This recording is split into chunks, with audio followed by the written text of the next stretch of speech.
Onion raita எப்படி குயிக்கா ready பண்ணுறதுன்னு பார்த்துடலாமா? இது சொல்லக்குள்ளவே என்னோட ஹஸ்பண்ட் ஞாபகம் தான் வருது. அவங்களுக்கு ரொம்ப பிடிச்சது. ஆனியன் இந்த மாதிரி தின் ஸ்லைசஸ்ல கட் பண்ணி வச்சுக்கோங்க. கிரீன் சில்லியும் சின்ன சின்னதா கட் பண்ணிக்கோங்க. கொரியண்டரை நல்லா வாஷ் பண்ணிட்டு சின்னதா கட் பண்ணிக்கோங்க. அண்ட் கேரட் ஆப்ஷனல், உங்களுக்கு வேணும்னா கிரேட் பண்ணி வச்சுக்கலாம்.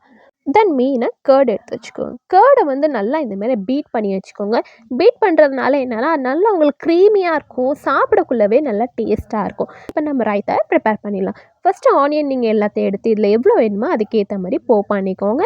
அண்ட் க்ரீன் சில்லி நம்ம எடுத்து வச்சுருக்க எல்லாத்தையும் போட்டுருங்க. ஆனியன் நீங்கள் இப்படி கூட கட் பண்ணிக்கலாம். அப்படியே சின்ன சின்னதாக எக் புர்ஜிக்கு பண்ணுற மாதிரியும் கூட நீங்கள் கட் பண்ணிக்கலாம். இந்த தயிரை போட்டு நல்லா மிக்ஸ் பண்ணிக்கிட்டு உங்களுக்கு சால்ட்டுக்கு ஏற்ற மாதிரி சால்ட்டை போட்டு நல்லா மிக்ஸ் பண்ணிடுங்க. ஆக்சுவலி ஆனியன் ரைத்தா பண்ணக்குள்ளே நீங்கள் சாப்பிட்றதுக்கு ஒரு 10 மினிட்ஸ் பிஃபோரே வந்து சால்ட்டு போடுங்க. இல்லாட்டி அது தண்ணி சீக்கிரமாக விட்டுரும். இதுலேயே நீங்கள் பொமிக்ரானேட் போடலாம், குக்கும்பர் போடலாம். நீங்கள் உங்கள் வீட்டில் எப்படி ப்ரிப்பேர் பண்ணுவீங்களோ நம்மளோட ஷேர் பண்ணுங்கள்.